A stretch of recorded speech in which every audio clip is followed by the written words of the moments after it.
Who tampered with my car brakes? There's no one who can place DD in a scene of crime now and say, I killed this. Okay, they say I was the one that he was using, but place me in the scene of crime. This Josh issue, the way you're explaining it is that there were people who created this character called Josh. No, it's a character. Josh was a character, and it was a character that was meant to destroy DD. In the last conference, Mpumalanga did not support DD, and everyone knows that. Everyone knows that Mpumalanga did not support Comrade DD. But today, people are going to cry crocodile tears as if they supported him. No, they didn't. Those guys met with the chair and the secretary. The secretary was like Indonesia by then. Yeah. They are requesting that you must be removed as head of security for Comrade DD. Okay. So you must know that something is coming your way. Please be prepared. Okay. That's when I was moved to safety and security. Okay. That's when Comrade DD ended up falling in Nkuna.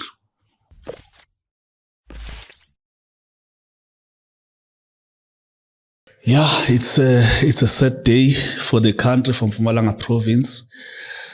Just a day ago, we lost the former deputy president of the country and also the former premier of Mpumalanga province. At this moment, the tributes are still pouring in from various sectors of the society and even internationally. Well, we thought that we should bring you people who really worked with Mr. DD Mabuza. It was the person I'm having here, the guest I'm having here. Not many people know the role he was playing behind the scenes, but he was one of the most important people in DD Mabuza's inner cycle. Mr. Welcome, Nkuna, welcome. As your name says. Thanks, Master, and I'm glad to be here. Even though it's something that you have been pestering me with for some time. Some people say, you are bringing me here because there's this tragic loss that we are all saddened about. No. Actually, we should have met or had this interview about 4 or 5 weeks ago, but obviously due to life circumstances, we could not. Yes. It's a pity though that we have to talk at this time, but it also maybe gives us an opportunity to reflect, maybe also for yourself to reflect. I think it's a huge loss for yourself personally as well. Yes, indeed. Yeah. Tell me, you worked with him for many years. What was your relationship? What were you doing behind the scenes? It's not clear to many of us. We only knew off late when you led the forensic audit, not the forensic audit, but it's a forensic unit in the Premier's office. That, now you're doing a job that we understand that you are doing. Maybe before you were doing Protocol, but it looked like you had a very bigger role than that. Yeah, it's true. There's the visible part and the invisible part. In our area, we call it an underground part, wherein you are covertly operating and overtly operating. So the covert part might not be revealed holistically, but I come a long way with Comrade DD. Yeah. There was a time where I was the only boy that he trusted. He was my class teacher, maths and science, eventually became my acting principal until he went to Lungsani. After Lungsani, then he was called in, invited to be MSc. Also, you have known him far back. Far back. In fact, I started high school in 1986. That's where I met him. But 87, I became a student leader. Then that's where we almost knew each other better. Because I was interacting with him every day and I was able to understand the kind of a man that he was. I was also a person who didn't have a father, so he played a father figure as well from a poverty-stricken family. So he played a very serious role. So that's how I knew Comrade DD. But one thing that struck me a lot is that he was a person who was selfless. He could give and even lose himself in trying to ensure that someone becomes a better person. Yeah, because the point you are raising that you didn't have a father in your life, and then he really fitted into that role. Yes. Most people have spoken about it, especially educating people and all. Yes.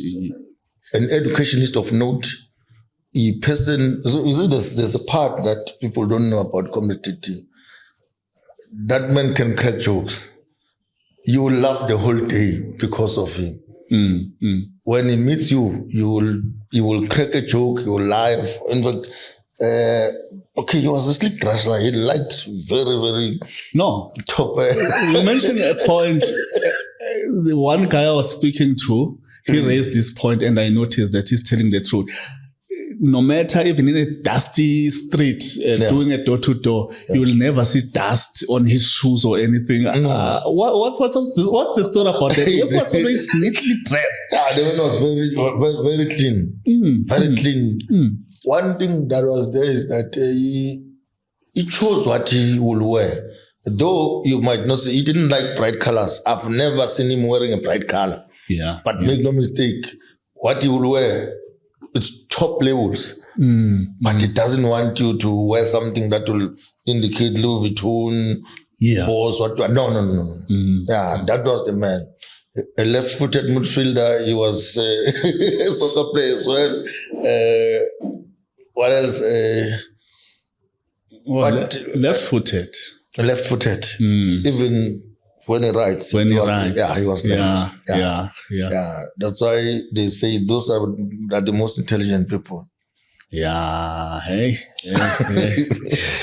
No, because he was born on the 25th of August. Yes. I was born on the 29th of August. I always thought to myself that maybe one day we should have a combined birthday party. That was going to be a good one. The two of you together. It was going to be a good one. It was going to be a good one. Yeah, but in the few occasions that I've met him, I think that side you're talking about of a sense of humor, you could see it coming every now and then. But he was a very serious person. I'm sure. How were you working with him? He was very strict. Very strict. No. He's a disciplinarian of note. Because I will remember an incident about you. You came to an event. I didn't tell you this. You came to an event, you were wearing jeans. And he was saying, look at other workers there. They were wearing nicely, you come wearing jeans. What's your problem? No. One thing for sure, he wanted you to represent the event. So that's why, in fact, since then, in that day, I never went to him without wearing a suit. Since I worked with him, I think it was last day, daily basis as well, I was wearing a suit, being formal, because the man was serious. Time conscious. If you say the event is at 10, at 8 o'clock, you will be leaving the house. Yeah. 8 o'clock, you'll be leaving the house and say, you'll be calling, hey, where are you? Are you ready? So we ended up talking with the protectors that, look, the best way, if the event is at 10, let's tell him that it's at 11. So that we can be earlier, but we can be covered as well, because that was a problem. There was once a meeting, we had a meeting with him, I think 2 or 3 days in his farm. I always left the farm around 2. Yeah. He will say, no, let's meet at 8, but 5 o'clock he will call me and say, Chief, where are you? Yeah. But do you know that we're meeting? But Chief, you said you are meeting at 8, but you're still asleep, Chief. You must wake up. You must wake up. I didn't come yet. This man, That's another thing about politicians. They don't sleep. I don't understand. They don't sleep. At night, I think that's where they become more active. They have meetings. I've known a few politicians. I've worked with some a long time ago, and they don't sleep, man. Yeah. The sad part is that Comrade DD associated himself with people who sold him out mostly.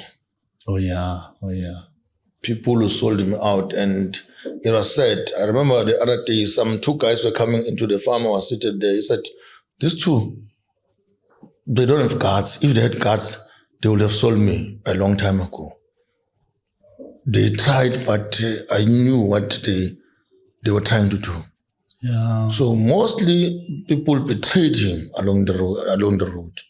So, And some betrayed him without him finding out what we will know. Unfortunately, we could not sell them out. That's where you come in, the role you play. Because that's, you see, he's somebody who knew power and how to use it. But at the same time, you could feel that he's sitting on the edge and is very cautious about certain things. And that actually defined him throughout his time in Mpumalanga and even nationally. Well, explain to us a bit more about that, the plots against him, the conspiracies against him, because there were issues of resignation letters, which it appeared he didn't write even that resignation letter. He didn't want to leave. There were, when we're moving to that turbulent time. 2008, December 25, Comrade DD receives a text message from a well-known guy who will eventually become the protagonist of the Josh issue. Okay.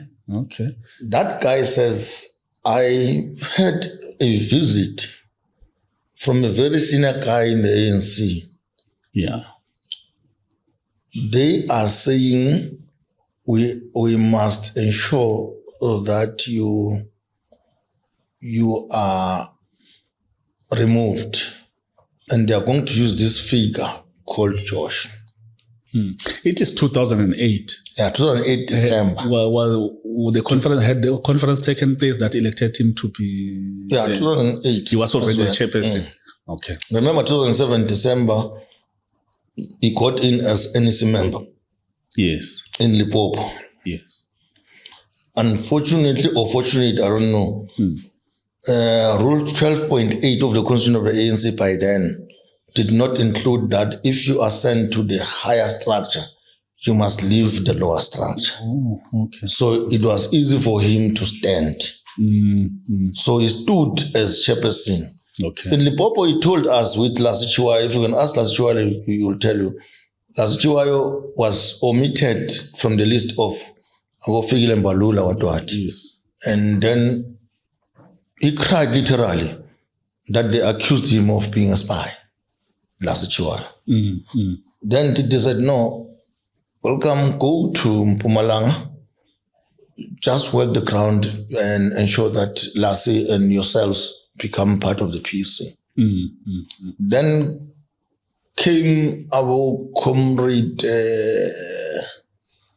from Kangala, the one that became a deputy chairperson, Abu Makola.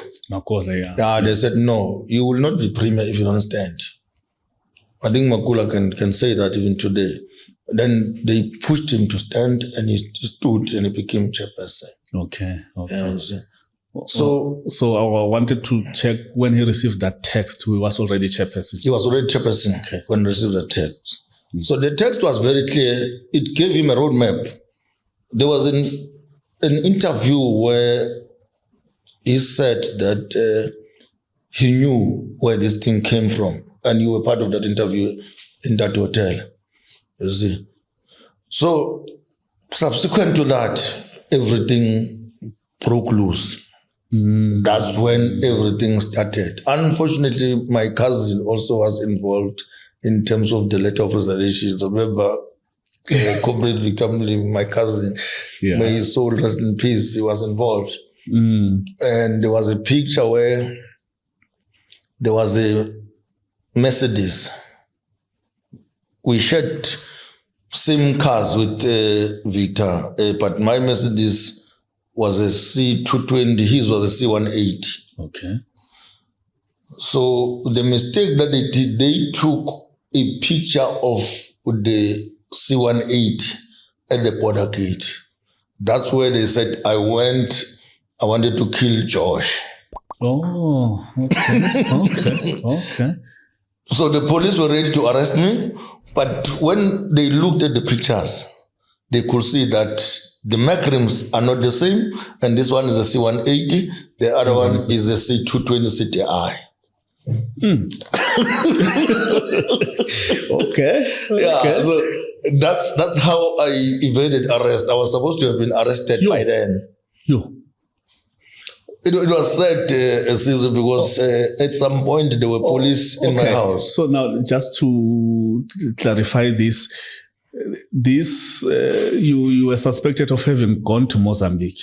Yes. To kill Josh. Yes, they said I killed a wrong person in Oshuk. Instead of... In pursuit of Josh. In pursuit of Josh. Yeah, before I went to Mozambique to attend a funeral where Josh was in. Yes. Oh, okay. I get that story. Now it makes sense. So you were a suspect. Serious suspect to a level where there was conflict at the police level, because they sent some police to cut me in the house, that they are saying there's people that wants to arrest me. So I stayed with some police for about 2 weeks.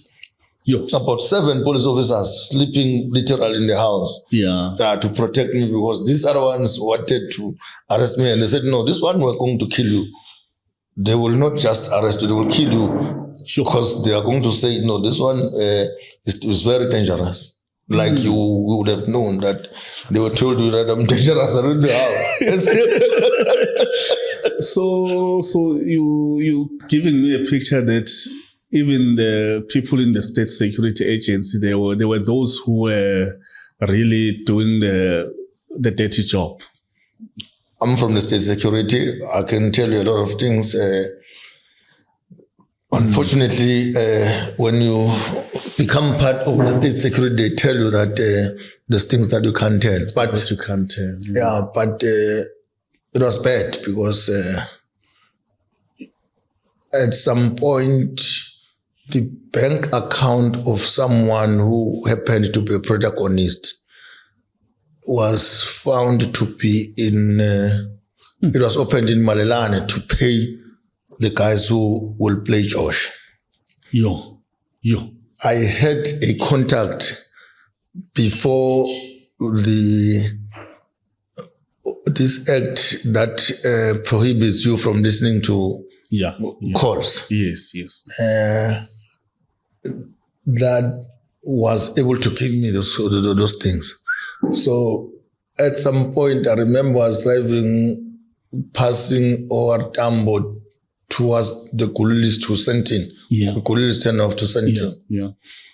The guy called me and said, but Chief, why do you want me to be killed? I said, what? He said, on the phone that I'm listening to from that guy, there's serious guys. He mentioned the names of leadership of the ANC.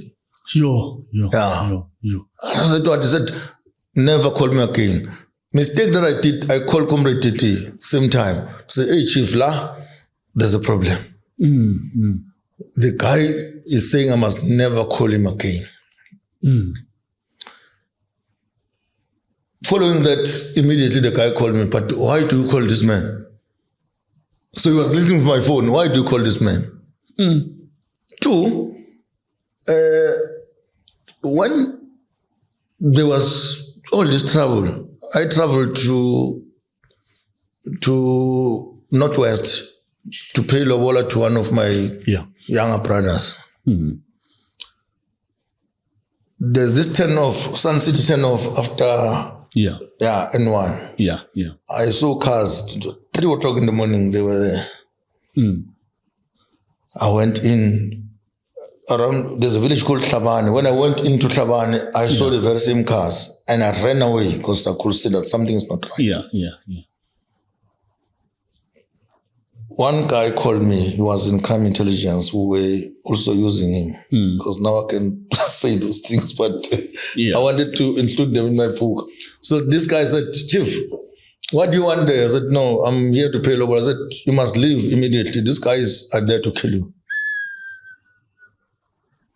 I never told this thing to anyone.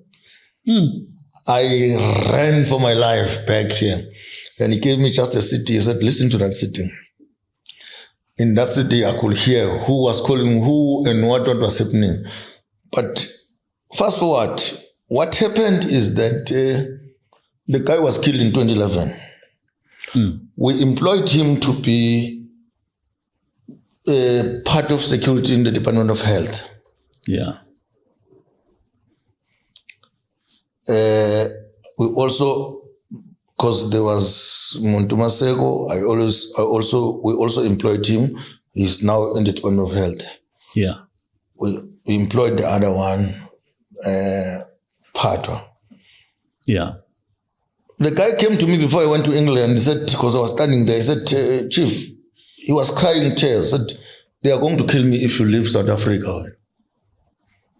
I left South Africa. The guy was killed the next week. Who's that guy? Dumile Pato, he was killed there at Gamakuku. Valencia Gamakuku. He was in crime intelligence, was killed, and the police was found there. I might not say a lot, but then I'm giving you just a privilege to do those things.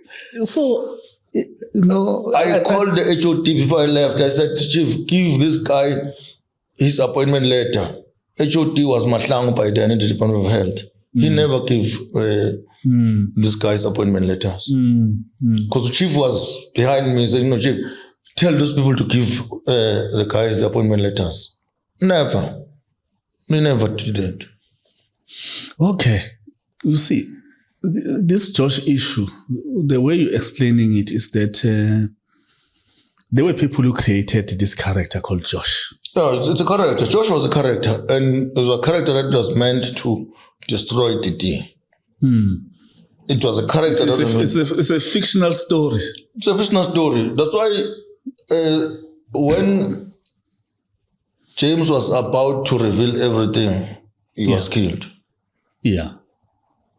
How did DD kill James? Because he was found with a powder in his esophagus. Yeah. Then how did DD contribute to that? Yeah, exactly. That's But people sang and said, no, DD killed James. How did DD kill James? We were told the day before he even spoke to his kids that this is what is going to happen and what. And the next thing is that.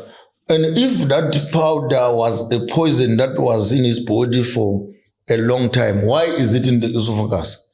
It should have been absorbed in the system. Yeah, in the bloodstream. The little of physiology that we know, but yeah. We're not experts, but that thing can tell you that this thing, something is not right.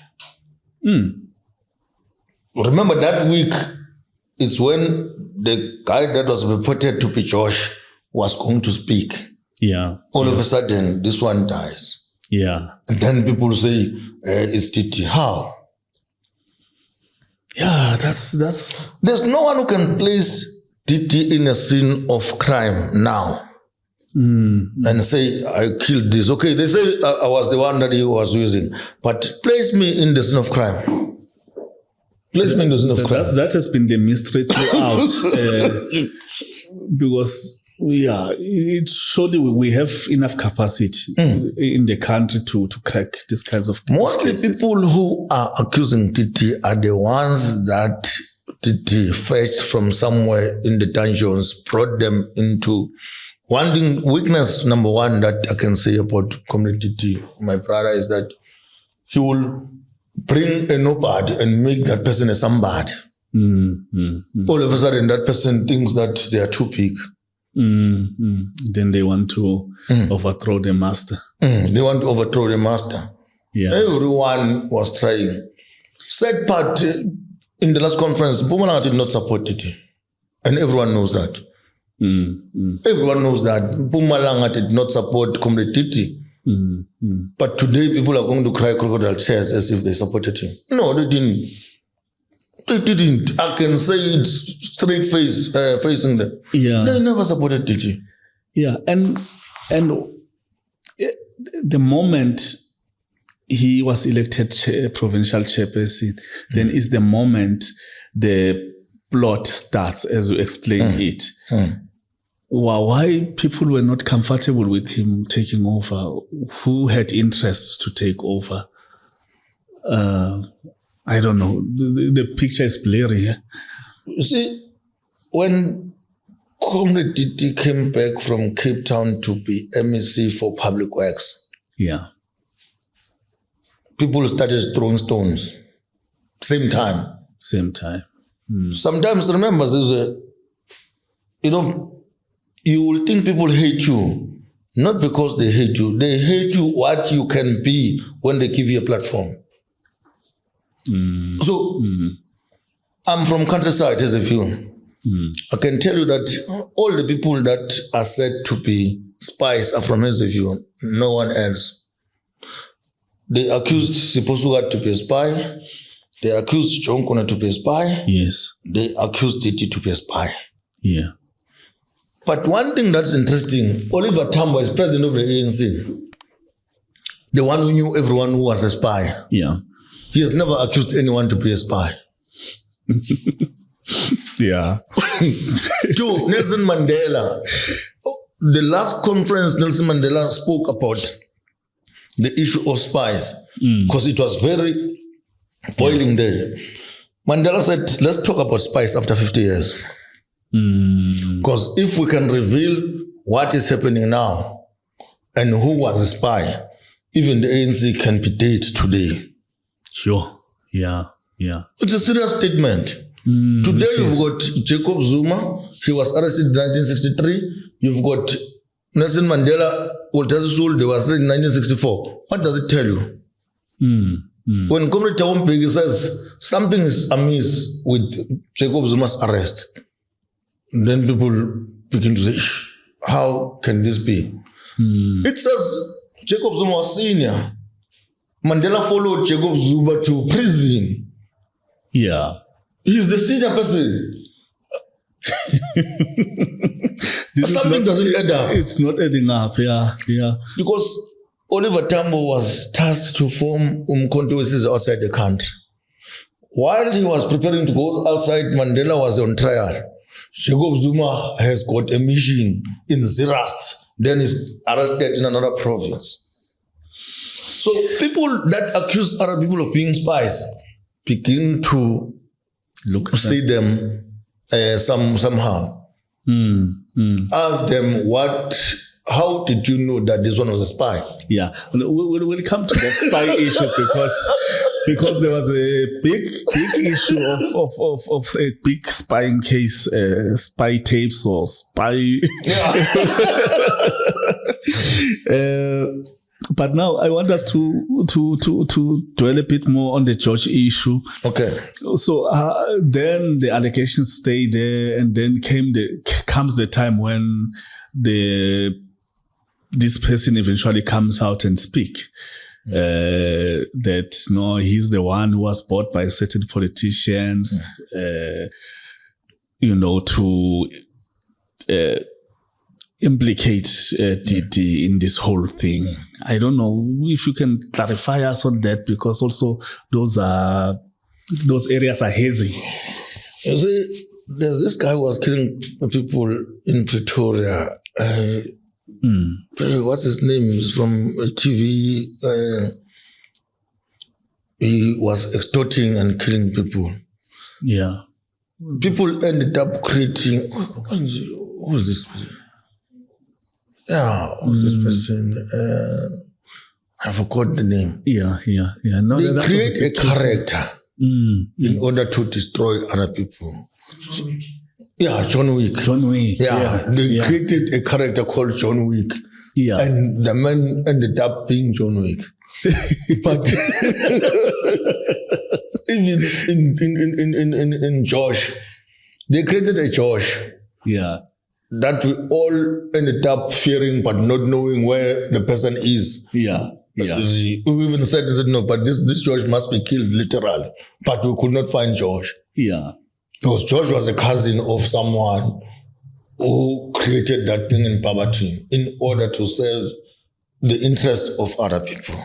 And you ask yourself why. We said, the two of us, there's no other person that can claim 3 days with community listening to tapes where leadership of the ANC was some leadership, let me not say leadership, some in the leadership of the ANC, wherein they were talking, instructing what must happen around the issues of church. Provincial, national? National and provincial. National and provincial. We sat and listened until 2. When I said I will sit until 2 o'clock in the mornings because we were listening. Yeah, analyzing. Analyzing those things. And those tips came with me. Say, Chief, listen to this. Chief, listen to this. Remember they said when Com Air was launched in Kruger Mpumalanga, they said that it is going to be arrested. I was in the office with him in the morning. They said it's going to be arrested, and I was shivering. And you looked at me and said, welcome. When I'm going to do it. You will be dead by now. Those guys were showing those things. DD was not in the social media, so they were showing this thing in social media. And I looked and said, okay, they are launching. Then there was a pass, SAPS pass in Barberton, delivering police. I said, now they are there and they are going to be arrested. Those that were in KMIA, they will know that day. That it was all over, that DD was going to be arrested. So there was this narrative that people were pushing, false narrative, and little did they know that maybe for DD to eventually become the president because they marketed him. Yeah, in politics, those situations propel you. Yes. And then there were many other issues. Lolly Jackson says there is no negative publicity. Any publicity is good publicity. There were also instances of 14 million rands in cash found in his house during that time. I mean, that cash, was it there? I mean, you used to go there. I mean, really. No, I would not have seen the cash, but my question will be, who was there to see the cash that was said to be stolen in his house? There are certain things that you will not explain. You might say, no, we are in this place, there's money that has been stolen. Even in a heist, until the protection company, the cash heist company or the bank confirms that it was 14 million, you will not say those things. So who was there to see that there's 14 million? And counted it. Look at the affidavit of Josh. That affidavit was certified by a clerk in poverty. A clerk. Only a peace officer appointed in terms of the Criminal Procedure Act can be able to certify anything. No, you're right. It was a clerk. It was a clerk. So why would a clerk do that? But apparently there was a narrative that the police were bought. Well, so they could, even you remember there was, Josh was expected to meet a magistrate to take a statement. I mean, also that has never happened. There's a separation of powers even in investigating cases. Police do their role, the NPA does its role, and then the judiciary does its role. That's where you must see the misnomer. How can me, if I have got a problem, go to a magistrate for the magistrate to take a statement.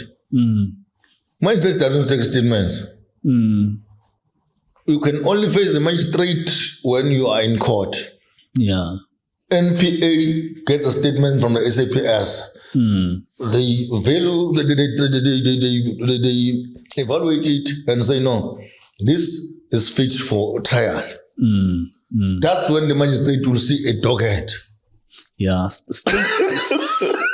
strange things happen. You know? Yeah, these are questions, but because you're talking about a serial killer, people have died. We have seen people dying, and then that scrutiny sort of escape everybody to look at this, as you explained. The stamp is a clerk, and things should have been done the right way, you know. But who instructed and owned Josh, and what is it that Josh did? Because he must go there as well. Who owns Josh? Yeah. Why? Because a story of a lion can't be told by the hunter, and the hunter behaves as if I own the lion. The person who pushed the narrative is the one who says there's Josh, and Josh is being used by DD to kill people. But then there's a welcome that from DD who wants to kill Josh. So that Josh does not spill the beans. Does not spill the beans. Yeah. Yes. But did you find Josh and kill him in Mozambique? There was a story that you went to Mozambique. Oh, by the way, you were explaining that it was the wrong car. That was the photos were taken. I went to Mozambique. There was a funeral. An aunt of Josh died, and I went and I even asked Josh to show me Josh, and eventually Josh realized that I want to kill him. Something like that. Yeah. The guy who came out eventually, I didn't have an opportunity to speak to him, obviously, because it was a hush, quick thing. He came out, he spoke what he spoke, then he disappeared. The real one now who gave the final interview, I think it was a week before James died. Yeah. Who was that guy? ETV was running a story that they are going to speak to him all of a sudden, and then he died. I don't know him, but I know that he was a cousin of James and Audit, but I don't know him. I've never seen him. Yeah, strange things happen. So now we're left with the George issue. I'm going to put it in my book, don't worry. Some of the things I'm going to be there. Yeah, it's better. Maybe you're going to write a book because these things need to be clarified so that we understand. And they will also inform the political game in the future. And, political strategies, those who study political strategies and will benefit from this academics as well once it's out there. Yeah. Hey, but it was a tough time, really working with him. He was always under stress. Who did it during that time? And you were the guy behind the scenes. Okay, let me bring you another aspect. You see, DD died now, which is a very sad story. Someone calls me around 2012 towards 2013. Yeah. He says to me, he was working in the ANC provincial office. Yeah. I will not mention his name because it might be compromised. Yeah. He says to me, there's 3 guys that came here. Those guys met with the chair and the secretary. The secretary was like Engineer by then. Yeah. They are requesting that you must be removed as head of security for Comrade DD. Okay. So you must know that something is coming your way. Please be prepared. Okay. That's when I was moved to safety and security. Okay. That's when Comrade DD ended up falling in Nkuna. Well, remember when he started being released? Yeah. Yeah. Then he fell there. And went to Rush. Those guys, they ensured that they encircled him with people. And I'm happy because they will know that I know when they see this podcast. Yeah. Even today, some of them, they don't even want me. So the chief felt and went to Kokapag Lodge. From Kokapag Lodge, the situation exacerbated. He had to be airlifted. You see. Eventually ended up in Rush.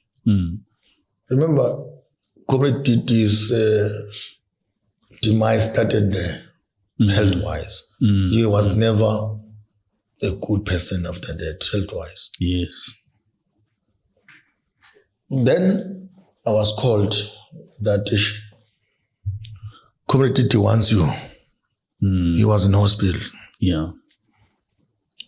So why? I said, no, don't worry. Robert Kumar is going to call you. He called me on a Sunday. We met and Comrade Robert said, Chief, when you must go back to the office. It's bad. That's when, in the state of the province, I walked in with Comrade DD and people were surprised. That was a bad part. And he said to Robert, if my boy was here, I was not going to be in this thing. So it means then something was created for you to be removed so that they can have that chance to... Yes, to do what they did. To reach him. Okay. But you know those people. I know them. Okay. Look, when we I'll put them in my book. I can't mention them yet. when we're talking about that, while we are on that, I had Pingi Mpatlanyana sitting here. It's known. It's a public issue. You might have seen that podcast. Pingi Mpatlanyana. Okay, yeah. Yeah, she was sitting there. Okay. She was a protocol officer when this incident happened. But then she said, after that incident, the former DP getting sick, being hospitalized, she was removed because it was suspected that she's the one who poisoned him. It's correct. Pinky was brought back by me. Yeah. Okay. While she was wearing the black attire, still, mourning from my husband. Yeah. I came in and Pinky was not part of the protocol. Okay. So I could see in her face that she's crying because she's being suspected of things that she has not done. And I said to the chief, no, but let's bring her in. And the chief said, yes. If you can ask Pinky today, she will tell you that I brought her back and I pushed her in the forefront. So she was working with Comrade DD very well. Comrade DD even assisted in one of the kids. People don't know. Yes. One of the kids' education, Comrade DD assisted. Okay. But she's very bitter. I think the feeling is more of DD as a premier not doing enough to resolve these mysterious cases, political assassinations, so-called cases. I also personally hold the view that as a leader, he didn't come out strong enough to show that he's doing something about it. He's fighting it.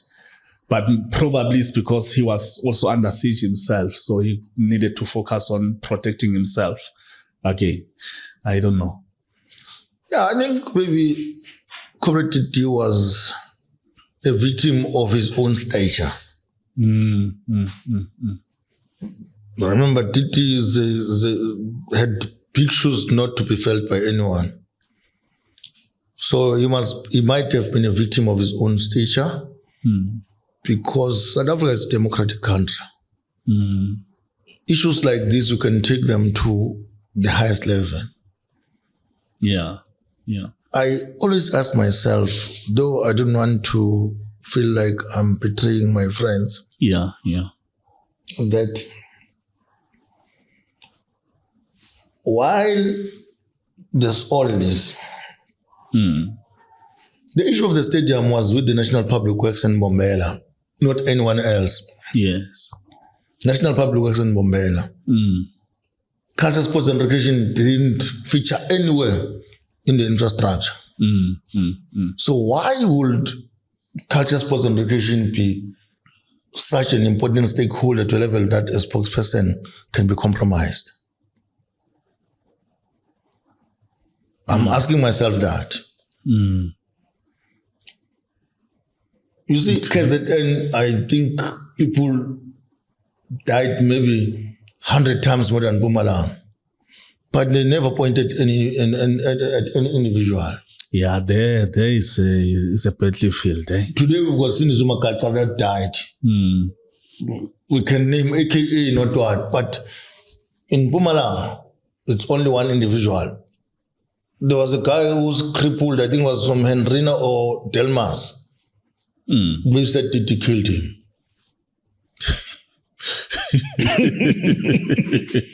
You see, when we don't know what happens behind the scenes, you must not be factually decisive in preaching such a gospel, because you're going to find yourself in trouble. If we are to be honest, sis, even if you say you bring in the issue of Chimhlala on what? Yes. There's a Ndlovu that died in Tulamash, it was DD. For sure. Do you think DD was involved in the small operations of the stadium? Because the stadium was clear that is being awarded to a certain consortium. Then why will you find yourself killing that comrade? For what? I drove with Chimhlala and Comrade Fatima from Eligazi in 2005, June. From NGC of the ANC in Tshwane, in Tekis, University of Pretoria. Everything was well, but all of a sudden, then DD has killed them. I will tell you something that you will not know, that at some point I was with Bobim Taung, Jimmy in Mekki Hotel. Everything was fine just a month before he died. They were exchanging all the good things because I was close to Jimmy. In fact, he employed my ex-wife. I even knew his number, 08246489996. I even know it by now. You see? But today, there's people who are far away there. They are saying, community killed Jim. Yeah, it's a very complicated story. It is the way you explain it. It just becomes very complicated. You see, the more we're bringing you guys to explain this thing, it looks to me it's becoming more complicated.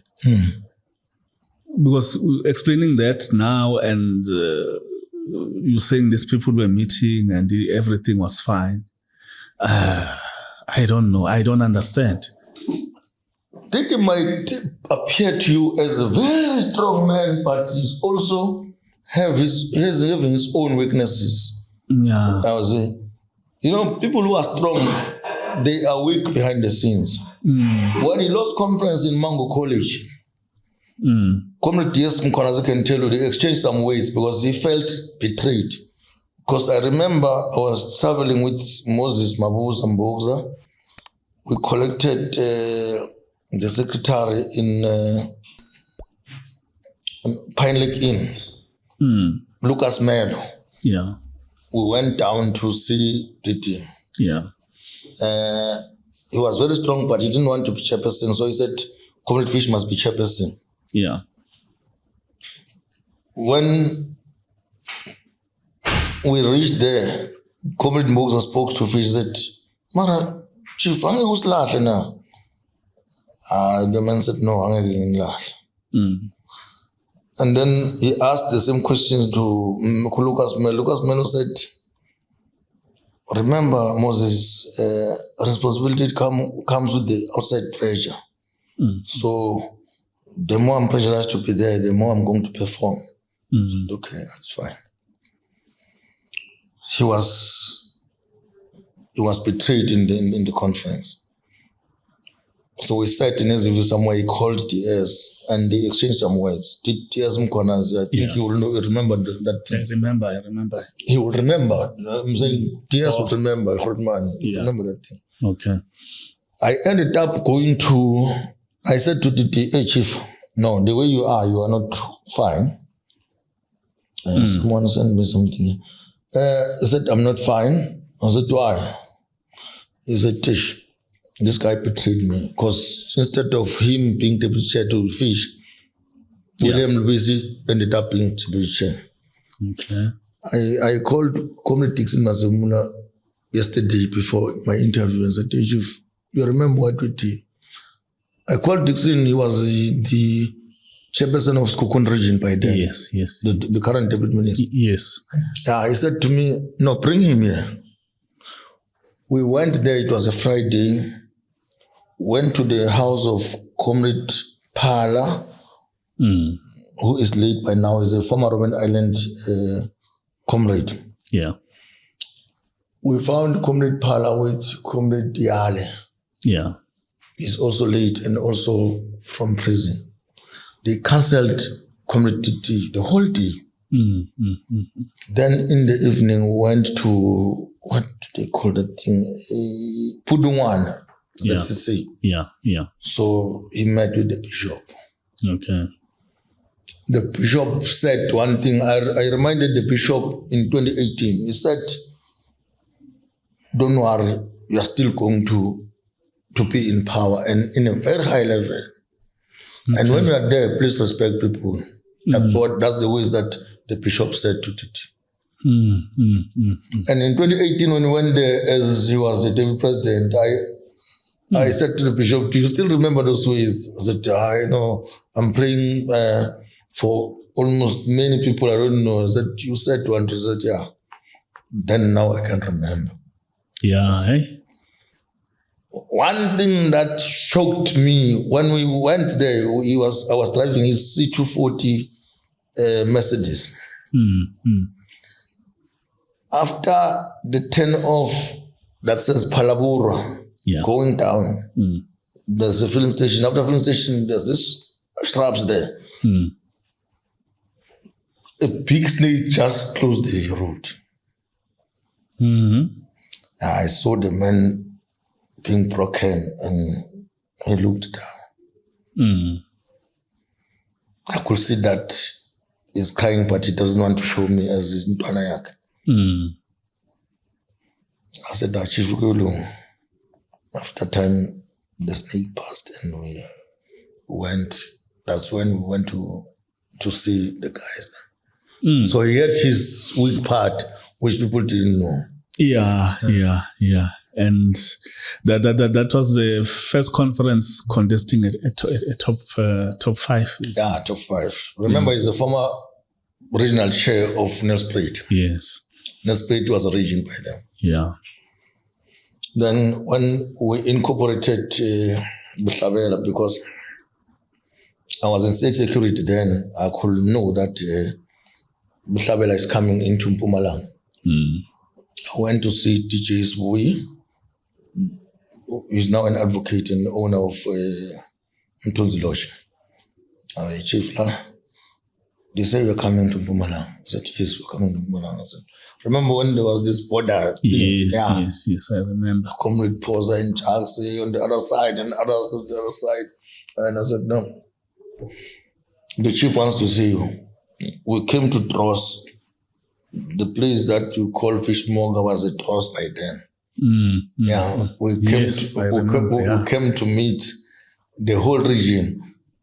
The only person that was not in was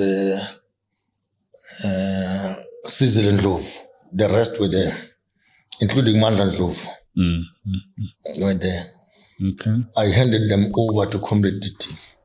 Okay. That now they are going to be part of money. I was surprised how they didn't knew that. But because I was in state security, I knew. Yeah, and this thing, I think the Josh issue, died its death, obviously, but with unanswered questions. They are going to Assad, those ones, don't worry. I'm going to Assad in my book because I'm not going to. We're still waiting for that because the promised that he will talk one day, but unfortunately, it's too late. It's too late now. Then there was this issue about the spy issue. The spy issue, was it part of the whole, or it was just an accident? You see, but initially when I started, I said this thing that you must be aware of people who go around accusing people of being spies. How did I know that Sizwe was a spy? Where do I get those files?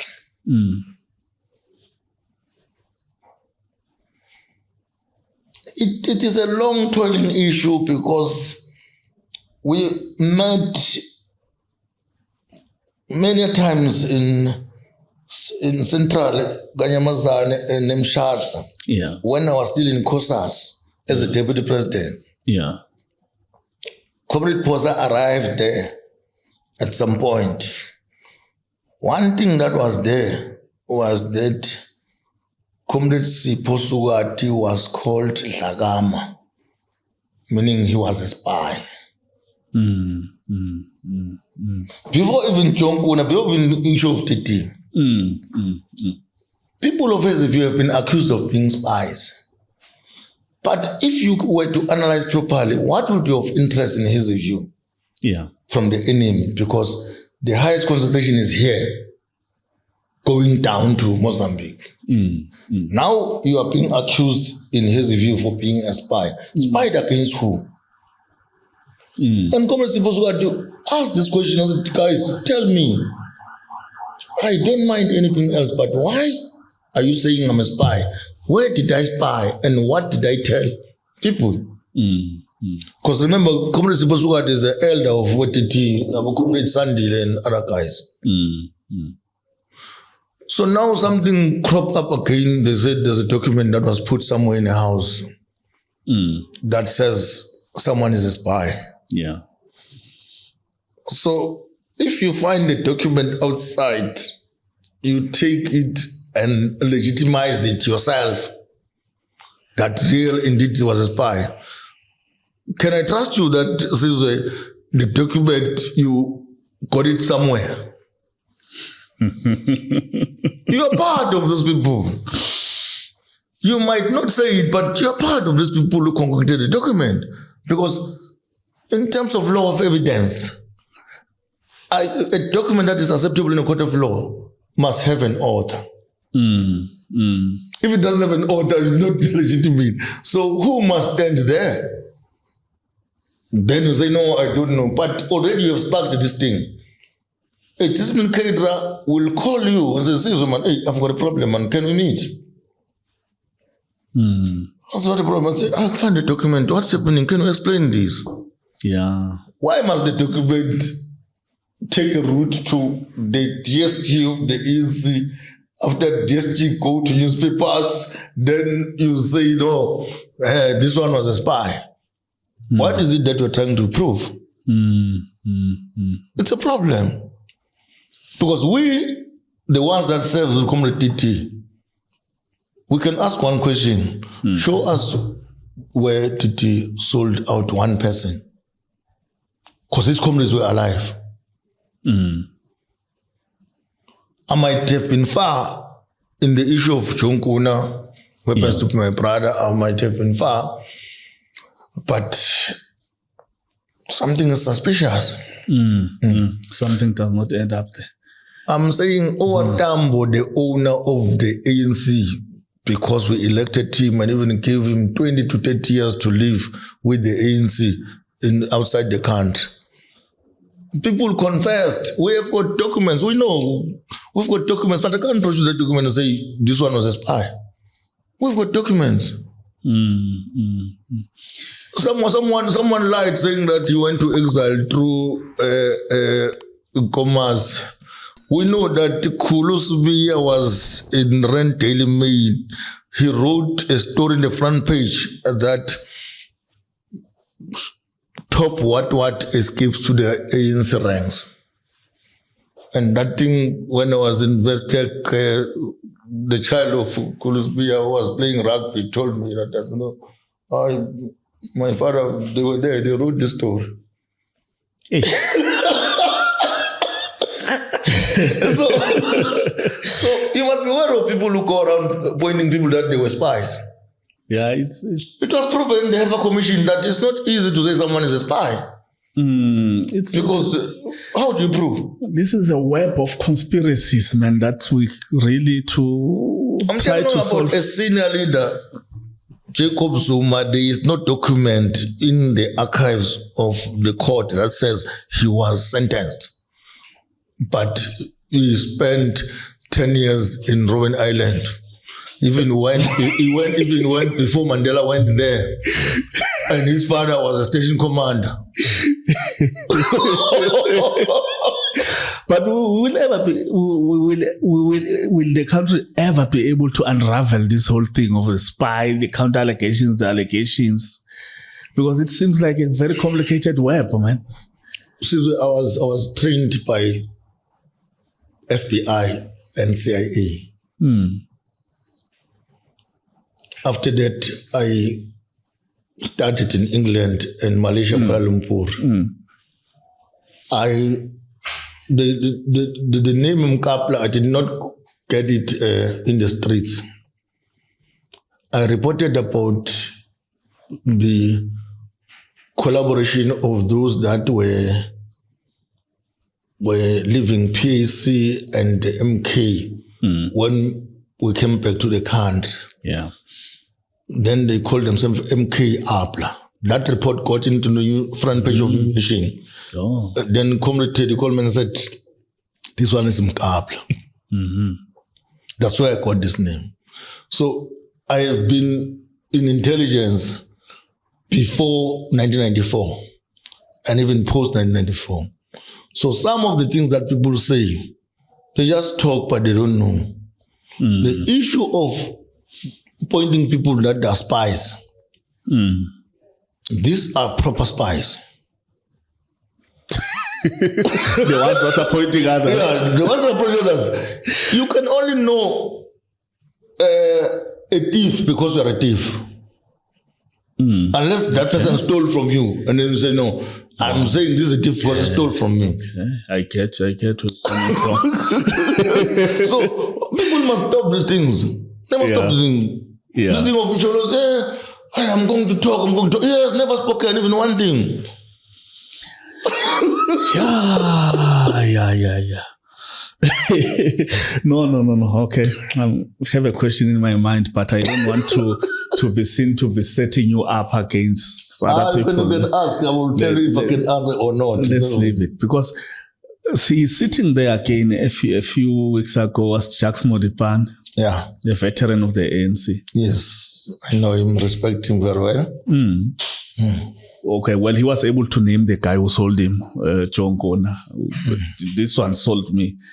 He mentioned a few incidents that this is how it happened. This is why I suspected it was him and so on and so forth. But he told me that of the 4 premiers that he served under in the province, 2 were spies, but he didn't name anyone. There were 4 premiers he served under, 2 were spies. That's what he told me. Let me tell you, he doesn't know Ndawen. He knows Titi, he knows Posa. He didn't serve under Makwetla, if I remember right. No, I think he was in administration. Yes. Sort of a CEO of traditional house. MTPA board in Zimbabwe. Yeah. So in the 3, it means he was saying the spies were Posa and Titi. No, he didn't say he so. He might not have said that. You are saying Yeah, I'm saying it now that Comrade Jacques, when you listen or watch this podcast, all 3 premiers that he served under. Because I remember at some point he said Comrade Matthew Posa refused that he must be invited under Ndaweni to serve. Yeah. So the two premiers, it's Posa and DD. And I can tell you now that, you see, my challenge, I remember one incident where in the provincial office, it was there a prominent. They were issuing a firearm to Moses. He's late as well, may his soul rest in peace. So we were sitting outside, there was King Pie next to prominent office. Yeah. So there was a PC there. Yeah. So a gun went off in that office. Then Comrade Jack said, "No, I saw this person, he was pointing at me." And Comrade Teddy came in and said, "No, this gun even hit the ceiling. It was in my office." I'm not saying he's a liar. I'm just giving you a scenario. But what I'm saying is that let's stop this thing of pointing comrades, because we don't know what you have underneath yourself. See? Yeah, but you guys are making this thing very, very complicated for the younger generations and the generations that are coming, because it cannot be unraveled, man. Okay. Comrade Jacks was this pillar of strength in Brooklyn. Brooklyn, when you go to Akunuk before the mall, you turn left. That's where he comes from. His boys died. Must we say that Comrade Jacks was a spy? Yeah, because he survived. His boys died. Okay. So was he the only target there? Yeah. We were under DD, we did not die. What's happening here? Okay. Hey, no, more questions than answers. I don't want to go there in the issue of Nkuna, but what I can say is that... But Junga was he a spy? According to your knowledge? No, according to me, I don't know. But absence of information will not allow me to say he was a spy. Because he's the only guy who was really isolated on those allegations by the ANC in this province. Remember, you see, when we were about to get freedom, there's people who had foreknowledge that there's going to be premiers, MSCs, what. And Nkuna was a threat. Suppose what was a threat that he was going to be a premier. All of a sudden, all these things mushroomed. Must we ignore that one? Must we ignore that one? Because Nelson Mandela was fond of Nkuna. He liked that man. When we did our last parade there in Kanyamazan Stadium for the dissolution of MK, Nkuna went in wearing MK regalia from Cuba with the no, it's a what do you call not Cuba? What do you call? Yeah, I think it's Cuba. Yeah, and a spy AK. I went in there, and everyone was ululating that they were doing the final Martian drill, final parade. I was there. I was young. I was parading. Yeah. So the indicators were saying, this man can't be a premier or supposed to what. Then they had to be destroyed. Yeah. Yeah, these conspiracies, man, they are confusing, but... when people say, I know Nkuna was there, who tells that thing? I go into your house to bomb you. Then the guys that were with me to bomb you are the ones that tell me that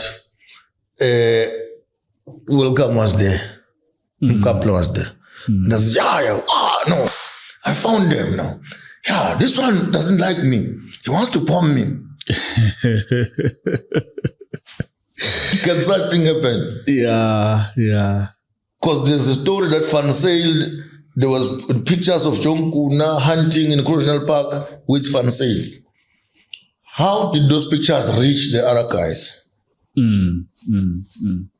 Hey, my brother, the more it's very complicated, but I think by nature, these kinds of operations are supposed to be complicated. They're supposed to be complicated. Yeah, so that's why we will not be able to understand them, break them down ourselves. And you see, covert information can only be reached by covert people.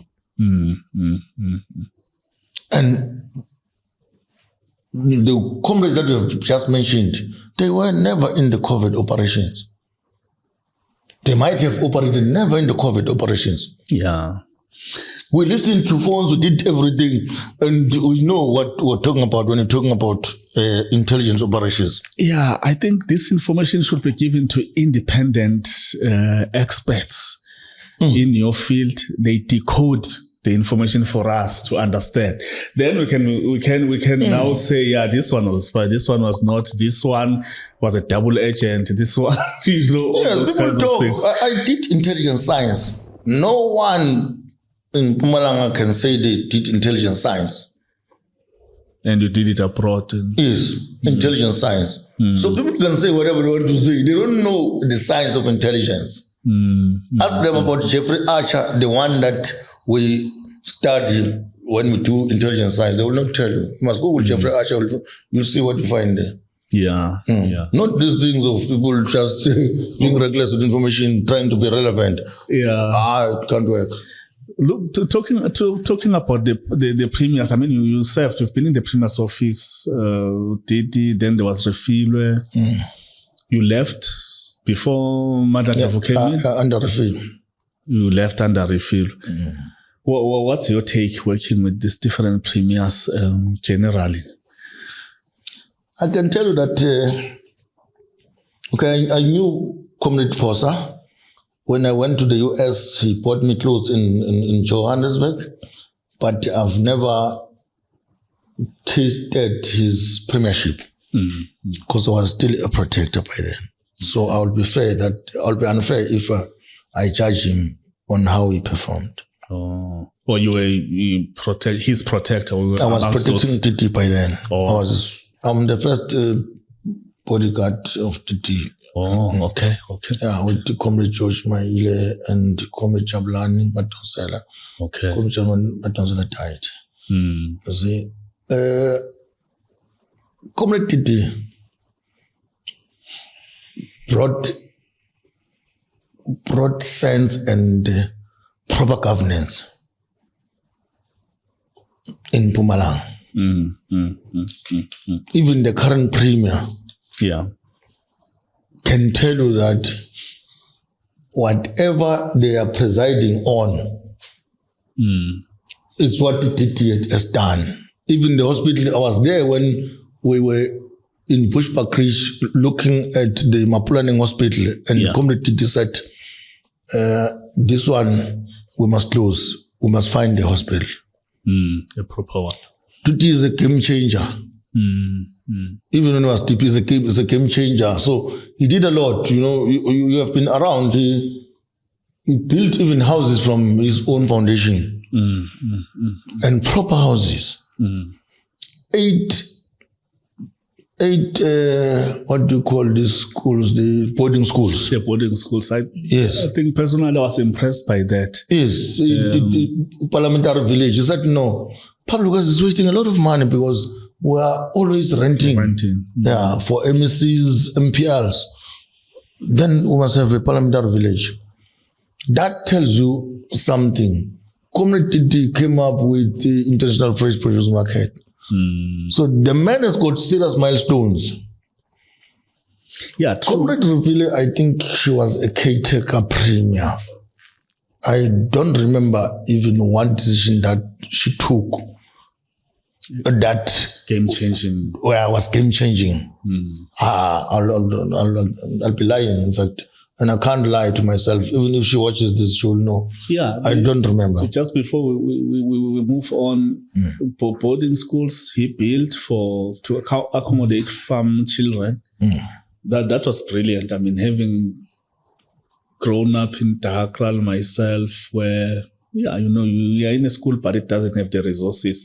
I went to one in Petrative. I mean, there are rugby, soccer fields. Thanks, because you mentioned Takakral. We went to Takakral. Remember, there was the Pixtiga statue. Yes. That we opened there. Yes. It is only after that it is said, no, man, let's do, because it did community work. And we found a teacher there. There's a school when you go in, on the left-hand side. Tampered school, that's where my primary school, next to the statue. Yes. Yeah, we went there. It was built, in the by the community in the 1970s, not even 50s. Yeah. They said 1950s, what? It's a dilapidated school, and he says, no, man. And these other ones were crying that the kids walk a long way to find schools. What was? No, okay, we must build boarding schools. He started there. We went there with Comrade Jacob Zuma to open the boarding school. Yeah.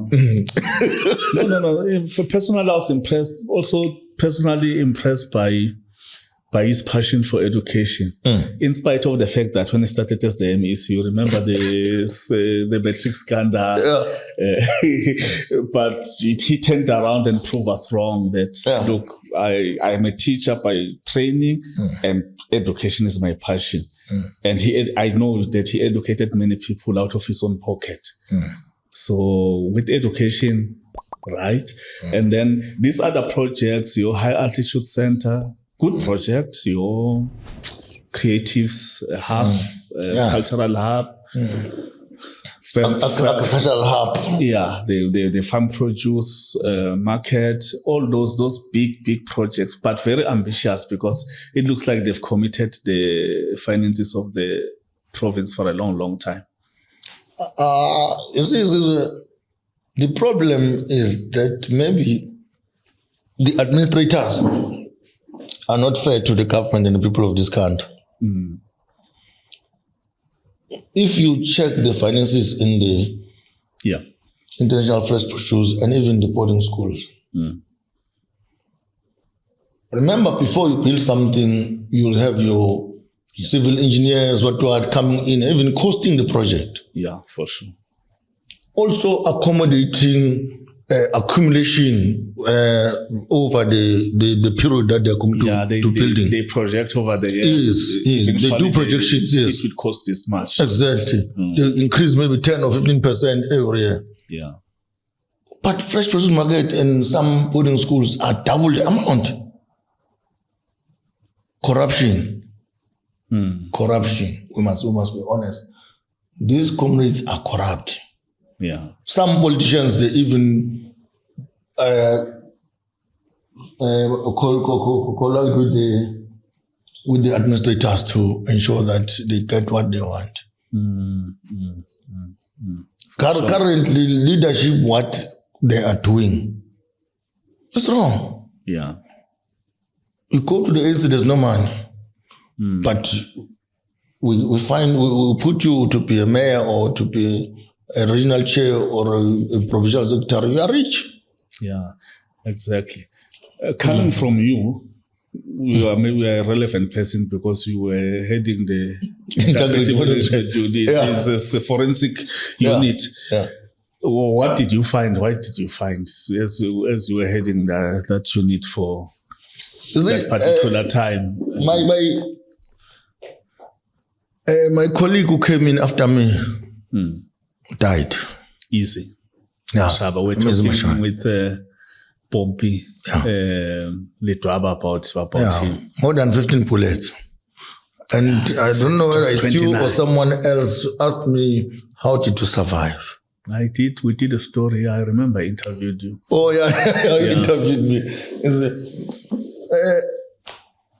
In integrity management, there's two things that are there which becomes difficult. One is that if you don't have a backbone, you're going to be used by the politician that is there. That takes me back. Before maybe your predecessor, there was a guy called Solid Chitanga.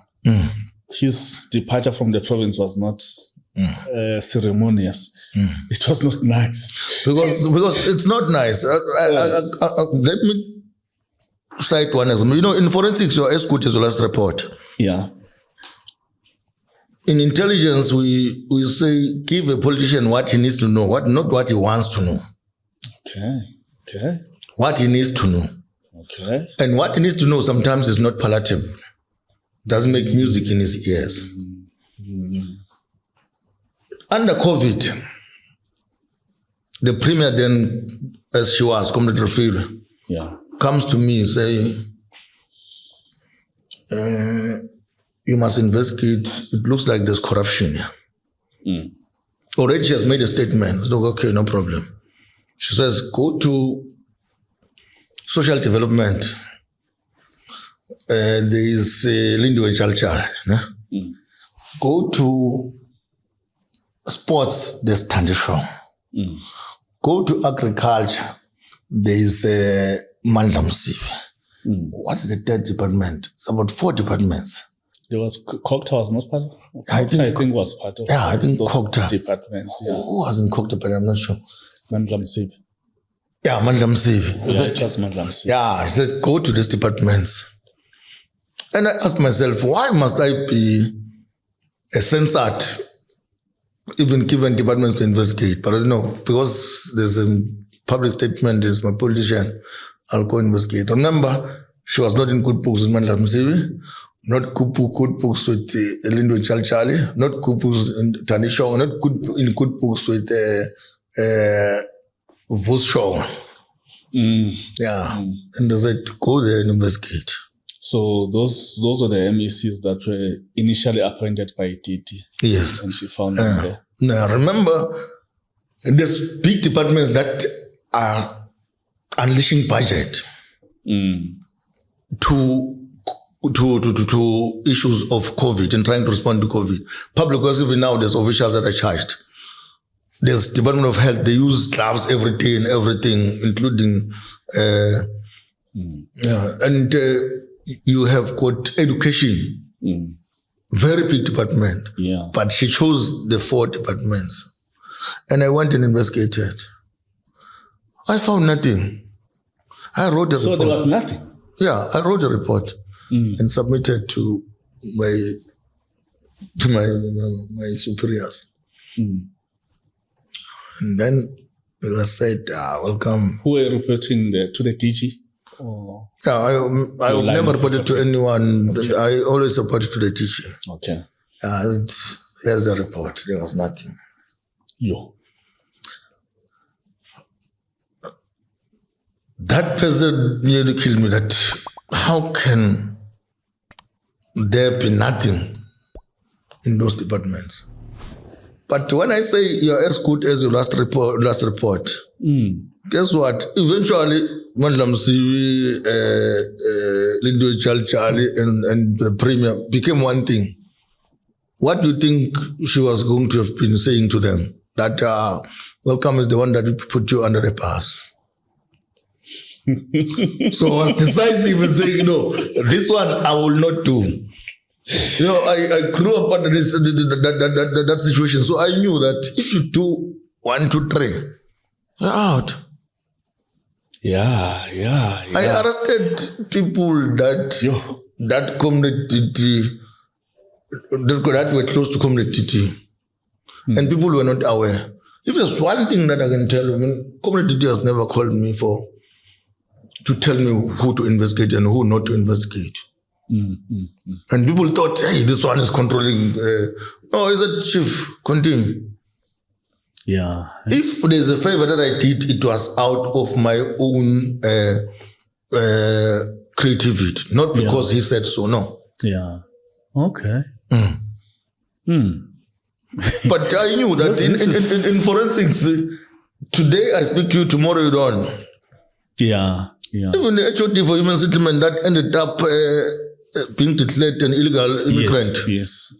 I told him that Chief, your papers are not adding up. When I was to do security clearance. If I gave him a bogus security clearance today, I was going to be under the pass. So you didn't give it to him? No. He doesn't have a security clearance even until today. Yeah. I know there's some people who bought security clearances That's why in the state security, there's people that were even removed. Okay. Because people, two things that they buy, security clearance and audit outcomes. Yeah. You see, you must not be excited when a person goes out and say, clean audit. Clean audit. No, that thing is bought. No, I had an experience. You know what? I had an experience as a journalist where, okay, you see the audit report is final, but I had one day I had what they call a management report linked to me. Just as they discussing the department and the auditors, this and this, asking questions. There was a lot of matters of emphasis, which will not give you a clean audit. Exactly, but the final audit is different. Then back then I asked the office of the Auditor General, look, can you help me, assist me with this? But no, they played the confidentiality excuse. You know how I wish the government could create an independent quality assurance team to look at the audit outcome. Who is looking at the outcomes from the Auditor General? The word of the Auditor General can't be final. There must be an independent quality assurance team that looks at that thing and look at what is there in the department, what is obtained there. A peer review. Yes, to say, but why did you give them this? After perusing everything. Hey. State security, there's HOTs that I know that cannot get security clearances. More especially top secret. Yeah. Top secret. Yeah. And they went behind my back and got top secret. Top secret. Then the country is going down the drain. Yeah, we're in trouble here. We can't allow that thing to happen. I want the security. If they say no, they must summon me. I can even tell them, the ones that got top secret. Name them. Oh, no, don't. I'm protecting you and myself and in my car. They're saying information that is not intended for you will be dangerous for you to have. No, I need the information. I'm a journalist, I'm a journalist. Hey. It's a problem. Yeah, hey? It's like this thing of ANC being with opposition and then the ANC doesn't have money and you think everything is fine. People are crying. Commas, what is happening? People are crying. Chabacho, people are crying. Mbombela, people are crying. Yeah. Why do you have to pay few people, not pay everyone? Why do you have to give projects to very few people? Then there's everyone. Then tomorrow we cry about the ANC getting 51%. It's because of us. Yeah, but why are you not getting your best to be councillors, to be down there where service delivery is needed? Because as soon as you become good at the local level, now we have to be catapulted to the regional or provincial executive. Yeah, so I think you hit it in the nail. You see the problem? I think ANC should be ashamed of itself for having leadership that even does not have grade 12. How does that person think? Organic knowledge, common sense at this point in time. Even in the ANC, whoever must become a leader must at least have some level of education. There must be some track record. Now you've got mayors who've got everyone, they don't have anything and they don't care. Because ANC, there's laxity. Everyone is doing as they please. Yeah. It's sad. Yeah.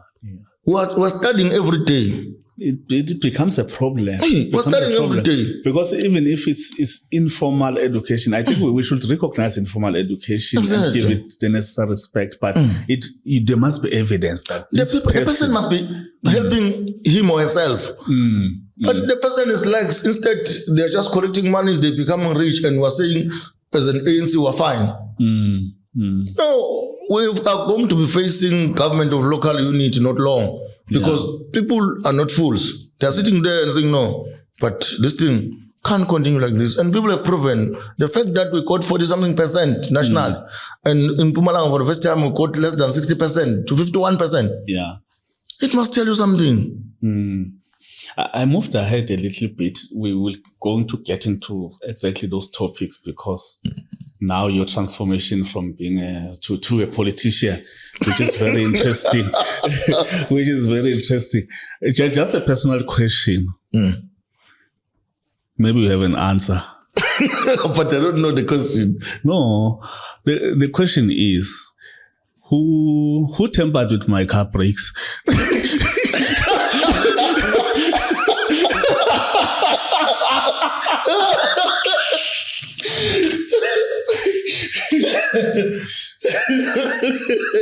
No, I was told they were nowhere dangerous. But I met you at Capello, I met you in other places.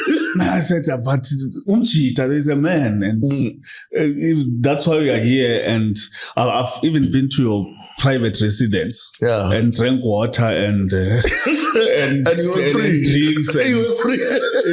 I ate one day, we were crying. So who tried to bribe you?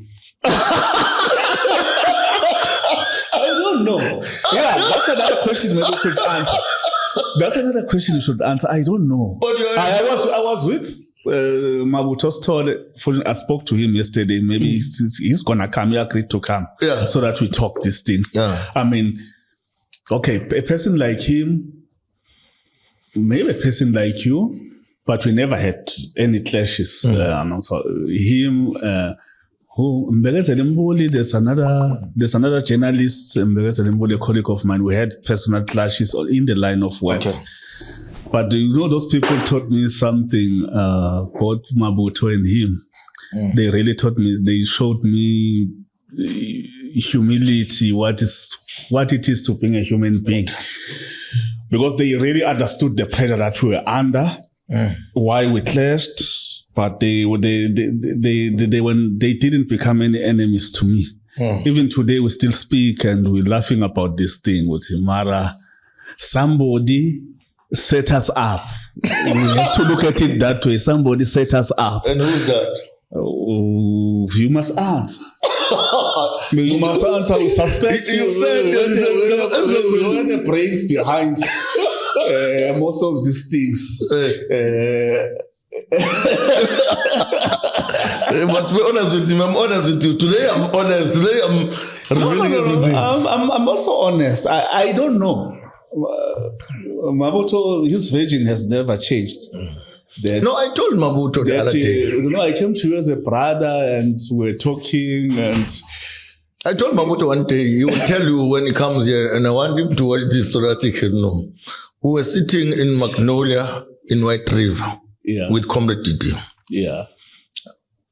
When he arrived, I said to Comrade DD, but Mabuza must stop this thing of trying to manage journalists. It's going to be a problem.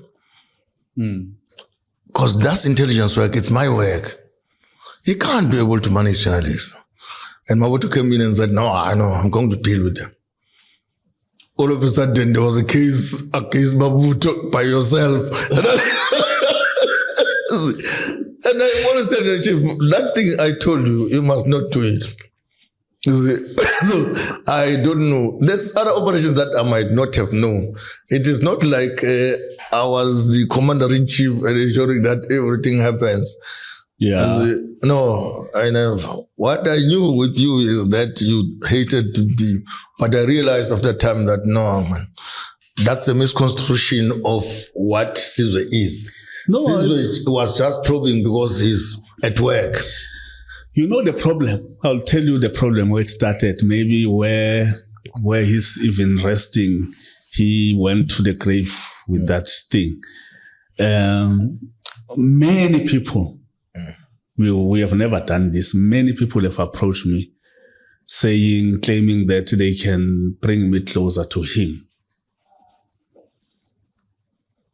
Only to realize later that this issue of name dropping is a problem, because now allegations were circulating that, look, DD has assisted me with this and that. But it has not reached me. So even if he did, then might have ended somewhere. Yeah, then he thinks, Mara, this guy, he accepts to be... He's not grateful. He is not grateful. And he is not trustworthy even. Because if I make an agreement with you, my handshake, my word should be the bond. That's what it is. So those people, they were spreading those things. I think it got into him. With Mara, this guy, he's taking me for a fool. If ever he did. I'm not saying he did. But I can tell you, there were so many people that approached me with those offers. Not you, not Mabuza. Mabuza didn't say, no, I'm giving you this money. It comes from DD. He didn't say that. I will be lying. I will be lying. But, that situation, I'm thinking it got into him that, hey, No,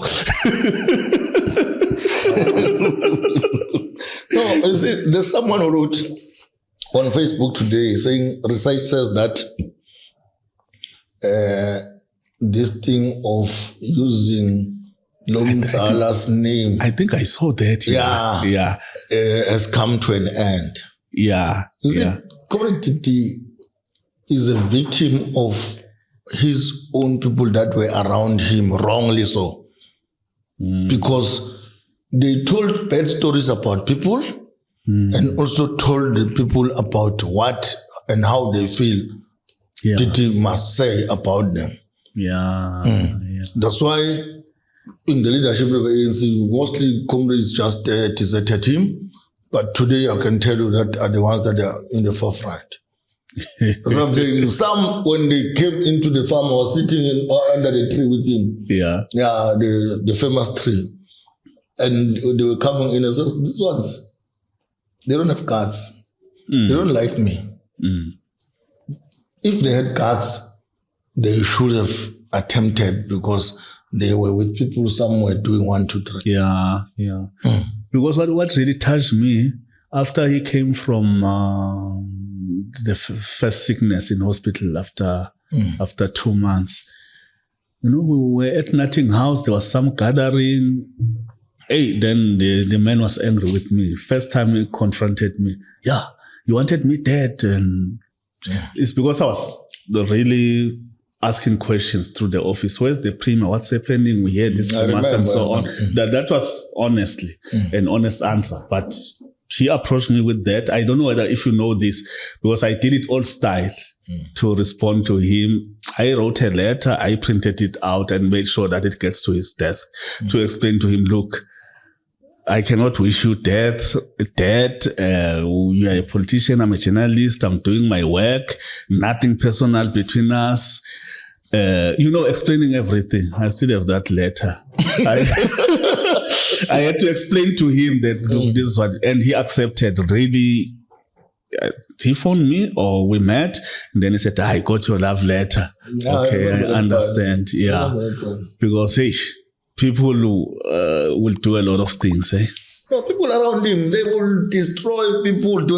People did not hate Comrade DD.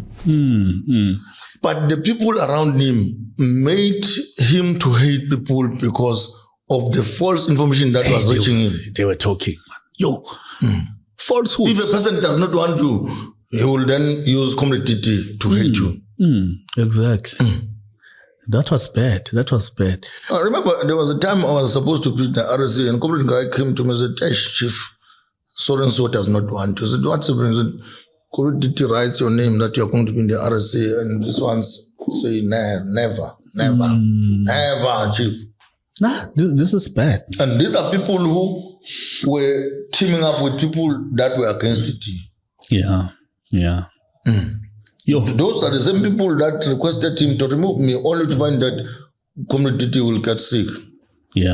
But today they will not own up to the journey from where he fell in Nkuna, because his death is related to that thing. They will not own that thing. This conspiracy theories. People have avoided me saying I'm now selling in the farm. You know, that narrative. People have hated me saying I hate. I mean, I'm just a lightweight man. I cannot really have an impact on his future as a politician. Wait, then you are one. No.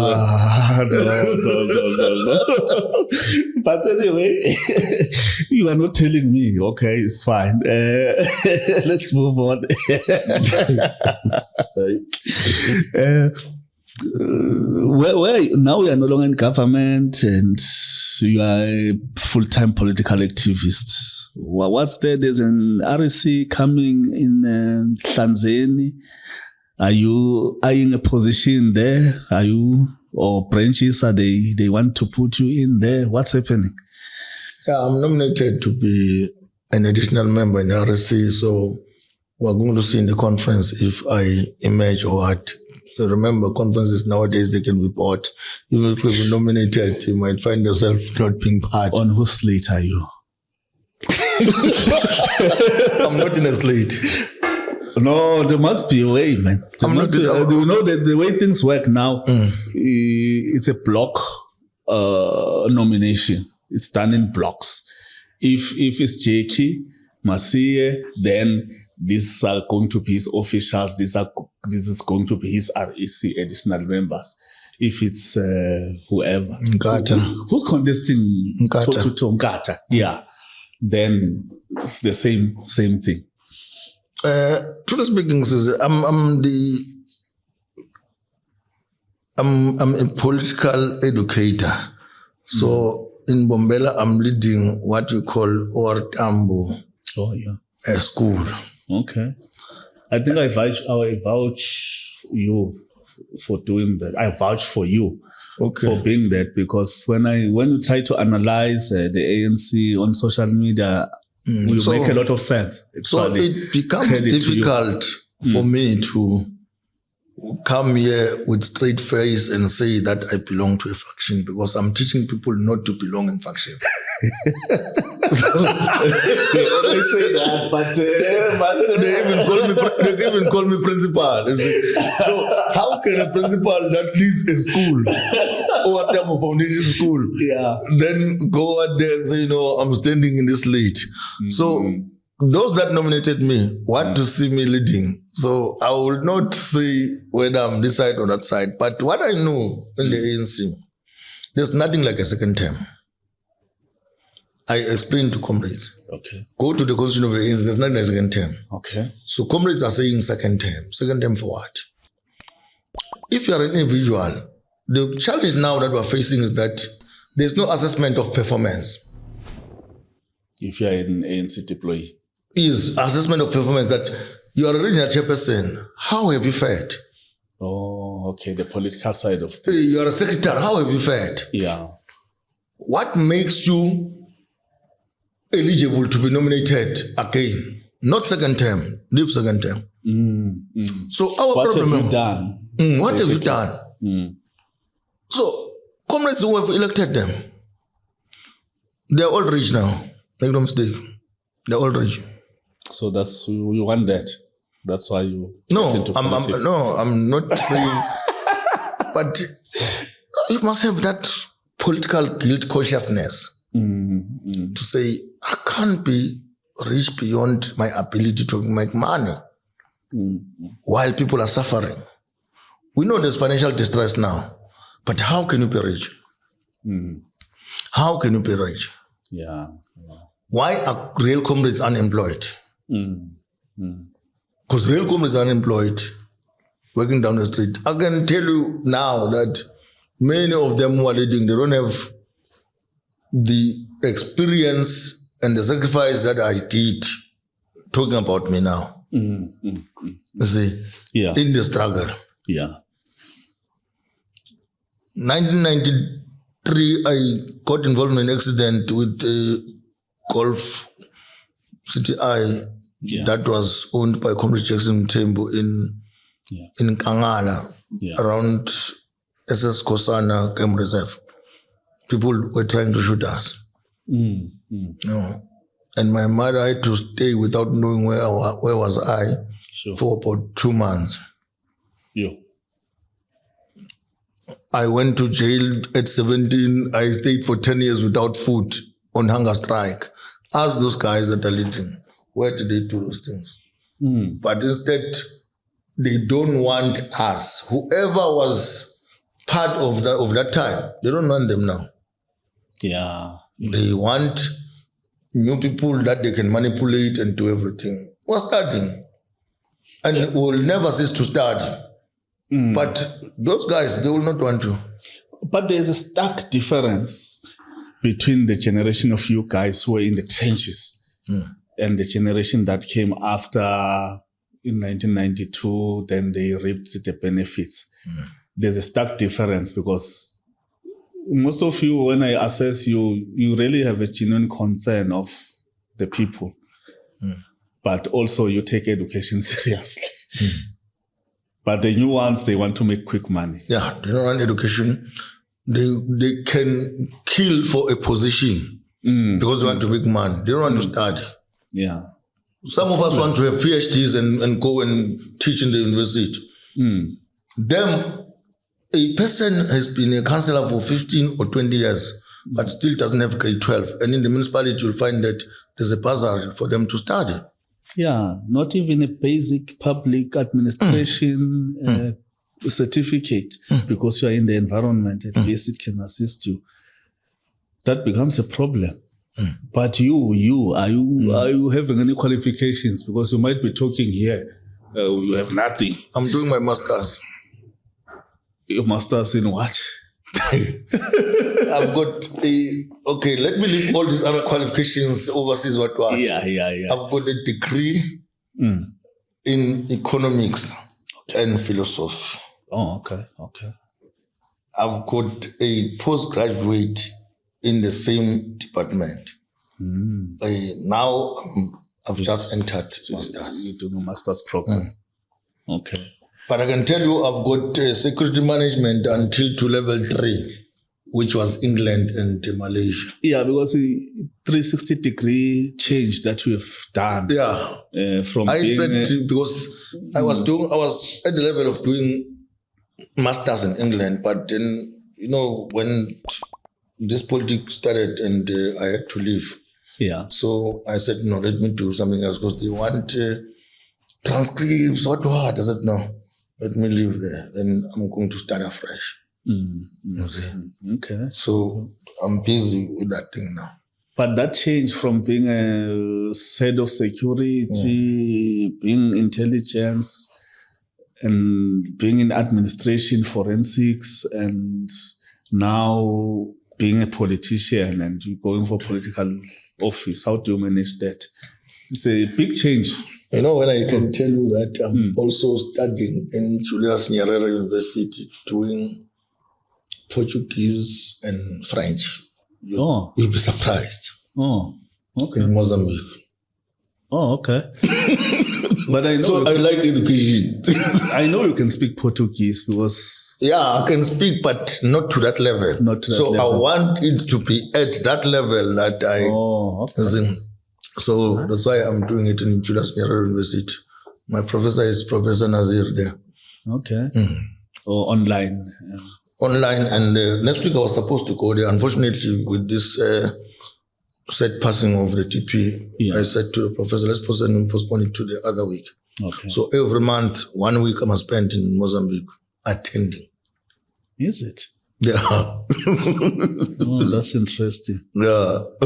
So you're still using the 14 million to survive because you are no longer working for government. I'm just a poor church mouse, don't I? Okay. It's been a very fruitful discussion.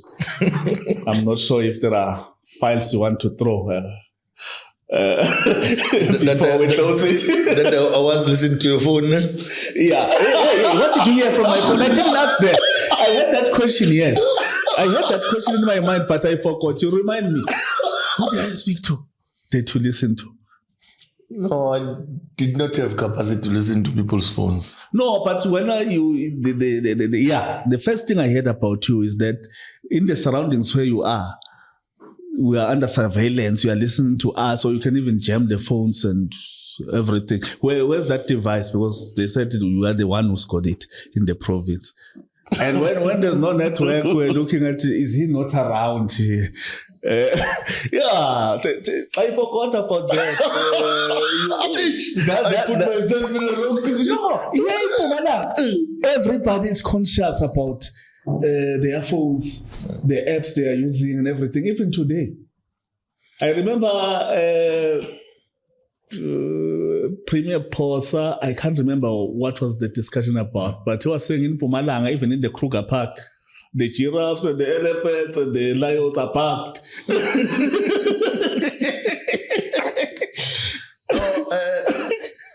At some point in 2008, when it was bad. Yeah. And 2009, I was studying in England, and I sourced capacity to ensure that around the chief, the phones must not work. It's not bad. No intention to harm anyone. And two is that's why wherever he is, he knows that his phone was never recorded. When you sit with him and you record it, you go out, that phone will never. The recording is not there. The recording is not there. 3, when you went closer to the chief with the firearm, I will know. Yeah, that this one has got a firearm. And we're going to speak to the chief. No, this thing is not it's not on. Leave that firearm and then go to Yeah, ne? But there was what happened in Parliament. Remember when? Yes, I remember that time. Phones were jamming. They were not working. They were complaints. Journalists complained. Yes, I said to the because when Comrade Mahlobo came in, Teaching Kize then said, no, we must take everything out. That's when I sensed that something is coming for Comrade Titi. Because they took all the capacity I had. And one of it was used in Parliament. But if you don't know that thing, you're going to have a problem. Because they used the bigger one, it has got 5 antennas. You don't switch off the antenna that deals with signals so that people can be able to receive their emails. Okay. So journalists said, no. Something's not right. They should have switched the other ones and left the one where emails and everything can come in. Yeah. So they did it. So with me, when I operated that thing, you could still receive your email, but you don't have a network. Yeah.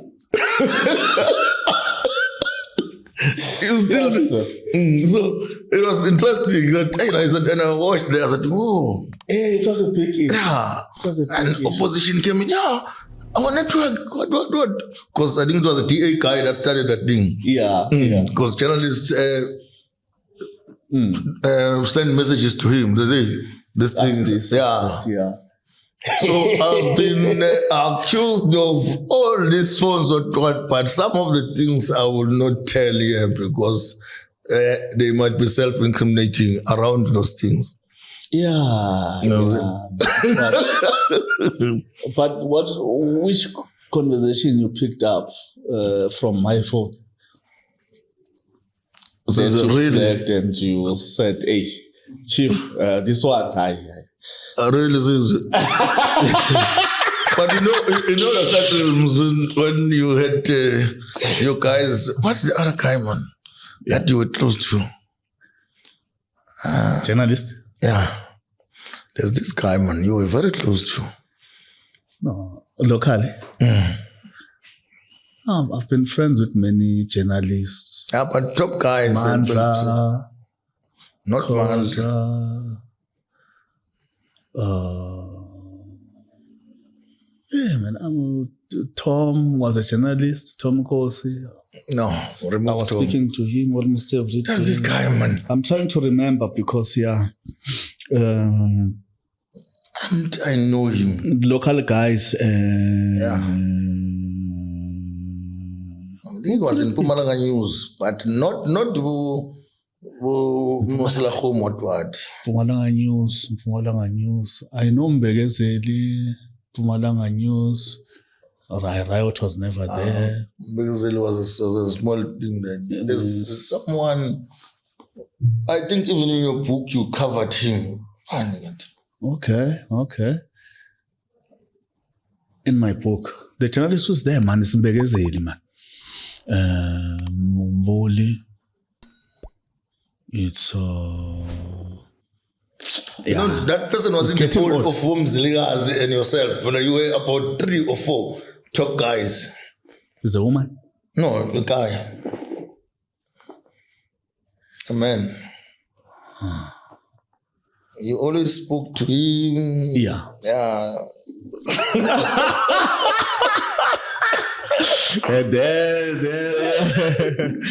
It's very easy to get such things. But let me leave it there. No, it was just out of interest. I mean, if conversations did happen, they did happen. They had to happen, man. So we cannot blame anyone. But after everything, I've learned not to hate a man for doing his job. I mean, really, if you hate a man for doing his job, how do you blame a goalkeeper for preventing people from scoring? That's what he must do. For sure. How do you blame a striker for scoring goals? You can't. No, you can't. Really, that's what it is. Hey, my brother, hey, thanks a lot. It was fruitful. If there's a need for a second one, we can do it. Because, there are a lot of things that are hanging. But after this, maybe a lot of time was taken by the tribute no problem. To DD Mabuza. Yeah. And no premier has ever been spoken about, has ever been in the spotlight like him, which tells us of his stature as a politician. Now, in Mpumalanga, there's no premier that has ever been like DD, whether you like it or not. Never. Never. Yeah. They can say whatever they want to say. Yeah. Okay. Ivan.